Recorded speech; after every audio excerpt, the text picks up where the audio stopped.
This is Democracy Now!, democracynow.org, The War and Peace Report. I'm Amy Goodman with Juan Gonzalez. When you follow your friends on Facebook or run a search on Google, what information comes up and what gets left out? That's the subject of a new book by Eli Pariser called The Filter Bubble, What the Internet is Hiding from You. According to Pariser, the Internet is increasingly becoming an echo chamber in which websites tailor information according to the preferences they detect in each viewer. Yahoo News tracks which articles we read. Zappos registers the type of shoes we prefer, and Netflix stores data on each movie we select. The top 50 websites collect an average of 64 bits of personal information each time we visit, and then custom designs their sites to conform to our perceived preferences. While these websites profit from tailoring their advertisements to specific visitors, users pay a big price for living in an information bubble outside of their control. Instead of gaining wide exposure to diverse information, we're subjected to narrow online filters. Eli Pariser is the author of The Filter Bubble, What the Internet's Hiding from You. He's also the board president and former executive director of the group MoveOn.org. Eli joins us in the New York studio right now after a whirlwind tour through the United States. Welcome, Eli. Thanks for having me on. So this may surprise people. Two of us sitting here, me and Juan, if we went online, the two of us, and put into Google Eli Pariser, right, we actually might come up with a totally different set of a totally different set of links of search results. That's right. I was surprised. I didn't know that was how it was working until I stumbled across a little blog post on Google's blog that said personalized search for everyone. And as it turns out, for the last several years, there is no standard Google. There's no sort of this is the link that is the best link. It's the best link for you. And the definition of what the best link for you is the thing that you're the most likely to click. So it's not necessarily what you need to know. It's what you want to know, what you're most likely to click. But isn't that counter to the original thing that brought so many people to Google, that the algorithms that Google had developed really were reaching out to the best available information that was out there on the web? Yeah, if you look at how they talked about the original Google algorithm, they actually talked about it in these explicitly democratic terms, that the web was kind of voting. Each page was voting on each other page and how credible it was. And this is really a departure from that. This is moving more toward something where each person can get very different results based on what they click on. And when I did this recently with Egypt, I had two friends Google Egypt. One person gets search results that are full of information about the protests there, about what's going on politically. The other person, literally nothing about the protests, only sort of traveled to see the pyramids websites. Now, wait. Explain that again. I mean, that is astounding. So you go in, the uprising is happening in Egypt. Right. In fact, today there's a mass protest in Tahrir Square. They're protesting the military council and other issues. So if I look and someone who likes to travel look, they may not even see a reference to the uprising? That's right. I mean, there was nothing in the top 10 links. And the way that people use Google, most people use just those top 3 links. So if Google isn't showing you sort of the information that you need to know pretty quickly, you can really miss it. And this isn't just happening at Google. It's happening all across the web. When I started looking into this, it's happening on most major websites and increasingly on news websites. So Yahoo News does the exact same thing, tailoring what you see on Yahoo News to which articles it thinks you might be interested in. And what's concerning about this is that it's really happening invisibly. We don't see this at work. You can't tell how different the internet that you see is from the internet that anyone else sees is, but it's getting increasingly different. Well, what about the responses of those who run these search engines, that they're merely responding to the interests and needs of the people who use the system? Well, I think that they say we're just giving people what we want. And I say, well, what do you mean by what we want? Because I think actually all of us want a lot of different things. And there's a short-term sort of compulsive self that clicks on the celebrity gossip and the more trivial articles, and there's a longer-term self that wants to be informed about the world and be a good citizen. And those things are in tension all the time. We have those two forces inside us, and the best media helps us. It helps the long-term self get an edge a little bit. It gives us some information vegetables and some information dessert, and you get a balanced information diet. This is like you're just surrounded by empty calories, by information junk food. Eli, talk about your experience going on your own Facebook page. So this was actually the starting point for looking into this phenomenon. And basically, after 2008 and after I had transitioned out of being the executive director of Move On, I went on this little campaign to meet and befriend people who thought differently from me. I really wanted to hear what conservatives were thinking about, what they were talking about, and learn a few things. And so I'd added these people as Facebook friends. And I logged on one morning and noticed that they weren't there. They had disappeared. And it was very mysterious. Where did they go? And as it turned out, Facebook was tracking my behavior on the site. It was looking at every click. It was looking at every, Facebook like. And it was saying, well, Eli, you say that you're interested in these people, but actually we can tell you're clicking more on the progressive links than on the conservative links. So we're going to edit these folks out. And they disappeared.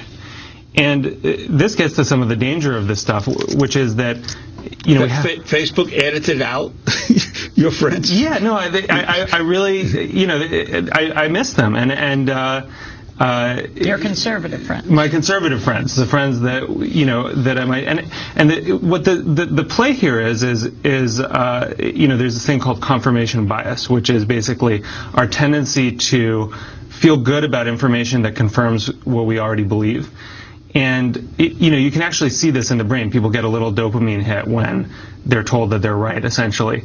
And so, if you were able to construct an algorithm that could show people whatever you wanted, and if the only purpose was actually to get people to click more and to view more pages, why would you ever show them something that makes them feel uncomfortable, makes them feel like they may not be right, makes them feel like there's more to the world than our own little narrow ideas. And doesn't that, in effect, reinforce polarization within the society in terms of people not being exposed to and listening to the viewpoints of others that they may disagree with? Right. I mean, democracy really requires this idea of discourse, of people hearing different ideas and responding to them and thinking about them.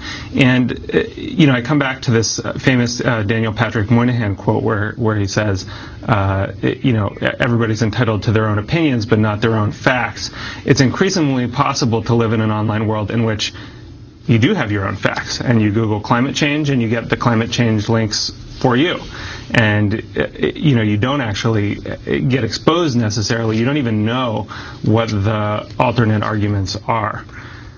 Now, what about the implications for this as all of these, especially Google, Yahoo, develop their own news sites? What are the implications in terms of the news that they put out then and the news that people receive? Well, this is where it gets even more worrisome because, when you're just basically trying to get people to click things more and view more pages, there's a lot of things that just isn't going to meet that threshold.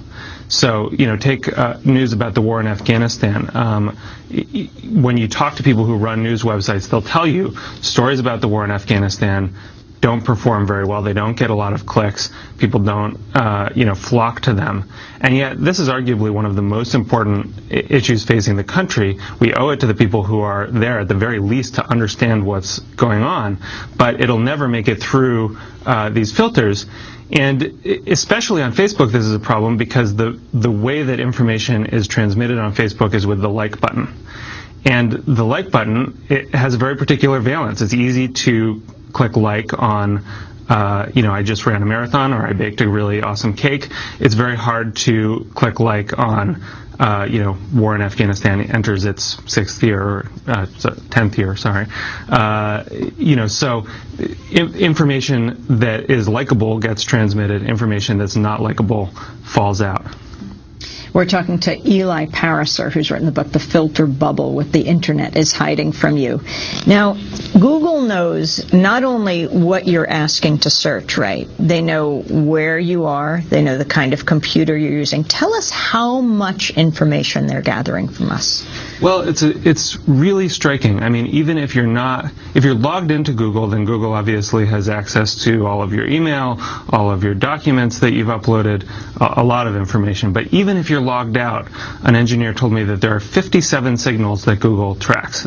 Signals is sort of their word for variables that they look at. Everything from your computer's IP address, that's basically its address on the internet, what kind of laptop you're using or computer you're using, what kind of software you're using, even things like the font size or how long you're hovering over a particular link. And they use that to develop a profile of you, a sense of what kind of person is this, and then they use that to tailor the information that they show you. And this is happening in a whole bunch of places, not just sort of the main Google search, but also on Google News. And the plan for Google News is that once they sort of perfect this personalization algorithm, that they're going to offer it to other news websites so that all of that data can be brought to bear for any given news website, that it can tailor itself to you. There are really important things that are going to fall out if those algorithms aren't really good. And what this raises is this sort of larger problem with how we tend to think about the internet, which is that we tend to think about the internet as this sort of medium where anybody can connect to anyone. It's this very democratic medium. It's a free-for-all, and it's so much better than that old society with the gatekeepers that were controlling the flows of information. Really, that's not how it's panning out. And what we're seeing is that a couple big companies are really, most of the information is flowing through a couple big companies that are acting as the new gatekeepers. These algorithms do the same thing that the human editors do. They just do it much less visibly and with much less accountability. And what are the options, the opt-out options, if there are any, for those who use, whether it's Google or Yahoo or Facebook, their ability to control and keep their personal information? Well, there aren't perfect opt-out options, because even if you take a new laptop out of the box, already it says something about you, that you bought a Mac and not a PC. I mean, it's very hard to get entirely out of this. There's no way to turn it off entirely at Google. But certainly you can open a private browsing window. That helps. I think in the long run, there's sort of two things that need to happen here. One is, we need ourselves to understand better what's happening, because it's very dangerous when you have these kinds of filters operating and you don't know what they're rolling out that you're not even seeing. That's sort of that's where people make bad decisions, is what Donald Rumsfeld called the unknown unknowns, right? And this creates a lot of unknown unknowns. You don't know how your experience of the world is being edited, but it's also a matter of pushing these companies to sort of, these companies say that they want to be good, don't be evil, is Google's motto. They want to change the world. I think we have to push them to sort of live up to their best values as companies, and incorporate into these algorithms more than just this very narrow idea of what, of what is. Are they saying, the leaders of Google, Facebook, Yahoo? I mean, are you talking to them? Well, I tried to. I had a brief conversation with Larry Page in which he said, well, I don't think this is a very interesting problem, and that was about that. But further down in Google, there are a bunch of people who are wrestling with this. I think the challenge is, I talked to one Facebook engineer who sort of summed it up quite well, and he said, look, what we love doing is sitting around and coming up with new, clever ways of getting people to spend more minutes on Facebook, and we're very good at that. And this is a much more complicated thing that you're asking us to do, where you're asking us to think about sort of our social responsibility, our civic responsibility, what kind of information is important. This is a much, more complicated problem. We just want to do the easy stuff. And, I think that's what's sort of led us to this current place. I think there are also people who see the flip side of that and say, this is one of the big, juicy problems in front of us, is how do we actually take the best of sort of 20th century editorial values and import them into these new systems that are deciding what people see and what people don't see. Talk about how much money is being made off of this. And I mean, just this neutral term of personalization. Right. It sounds so benign. In fact, it sounds attractive. It sounds great. It's geared and tailored for you. What could be better? Right. And it does rely on the sense of a sort of cozy, familiar world online where your favorite website greets you and goes, "Oh, hey, Eli, we've teed up all of these articles for you. Welcome." It feels very good. But what's driving this is, in some ways, this is the driving struggle on the internet right now between all of these different companies to accumulate the biggest amounts of data on each of us. And Facebook has its strategy, which is basically ask people to tell Facebook about themselves. Google has its strategy, which is to watch your clicks. Microsoft and Yahoo have their strategies. And all of this feeds into a database, which can then be used to do three things. It can target ads better, so you get better targeted ads, which honestly I think, sometimes is fine if you know that it's happening. It can target content, which I think is much more problematic, that you start to get content that just reflects what it thinks you want to see. And then the third thing is, and it can make decisions about you. So one of the sort of more surprising findings in the book was that banks are beginning to look at people's Facebook friends and their credit ratings in order to decide to whom to offer credit. And this is based on this fact that, if you look at the credit ratings of people, you can make predictions about the credit ratings of their friends. It's very creepy, though, because, really what you're saying then is that it would be better not to be Facebook friends with people who have lower credit ratings. That's not really the kind of society that we want to be building, particularly. Well, even more frightening, obviously, is once all of this personal information is gathered, it saves the government and its ability to surveil its population a lot of work, because basically the private companies can gather the information, and all the government has to do is issue the subpoena or make the call that for national security we need this information. So in essence, it doesn't have to do the actual surveillance. It just has to be able to use it when it needs to. There's a funny Onion article that has the headline, CIA rolls out very successful new Facebook program, implying that the CIA started Facebook to gather data. And it's funny, but there is sort of some truth there, which is that these companies do have these massive databases, and the protections that we have for our data that live on these servers are far less protection than if it's on your home computer. The FBI needs to do much less paperwork in order to ask Google for your data than it does to come into your home and look at your computer.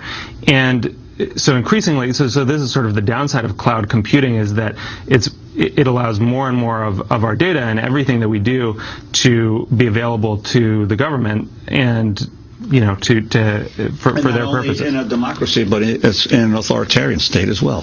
That's right. I mean, it's a natural byproduct of consolidating so much of what we do online in a few big companies that really don't have a whole lot of accountability. That aren't being pushed very hard by governments to do this right or do it responsibly.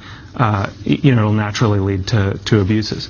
Google Inc. announced yesterday that they have launched a bid to dominate a world in which the smartphone replaces the wallet as the container for credit cards, coupons, and receipts. The mobile app is called Google Wallet. How does this fit into this picture? Well, it's just the way that Google thinks is, how can we design products that people will use that allow us to accumulate even more data about them.